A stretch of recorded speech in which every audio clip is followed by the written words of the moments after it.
কচুয়া গ্রামের এক দরিদ্র মা তার অন্ধ ছোট্ট ছেলেকে নিয়ে দুঃখে দিন কাটাতেন। গ্রামের লোকেরা বলল, বাবা লোকনাথের কাছে যাও। তিনি অলৌকিক শক্তির সাধক। পরদিন ভোরে মা তার ছেলেকে নিয়ে হাঁটতে হাঁটতে পৌঁছালেন বাবা লোকনাথের আশ্রমে। বাবা লোকনাথ তখন গাছতলায় বসে ভক্তদের আশীর্বাদ দিয়াছিলেন। দরিদ্র মা কাঁদতে কাঁদতে বললেন, বাবা, আমার ছেলে চোখে দেখতে পায় না, কিছু করুন। সবাই নীরব হয়ে গেল। বাবা লোকনাথ শান্ত চোখে শিশুটির দিকে তাকালেন। বাবার পাশে তখন ভেজা মাটি পড়েছিল। বাবা সেই মাটি হাতে নিয়ে শিশুটির চোখে আলতো করে লাগিয়ে দিলেন। ভক্তরা অবাক হয়ে সেই দৃশ্য দেখতে লাগলেন।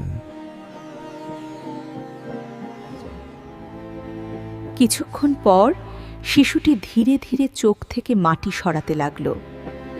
হঠাৎ শিশুটি চিৎকার করে উঠল, মা, আমি সব দেখতে পাচ্ছি।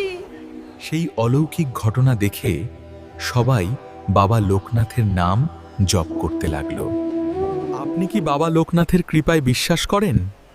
কমেন্টে লিখুন, জয় বাবা লোকনাথ।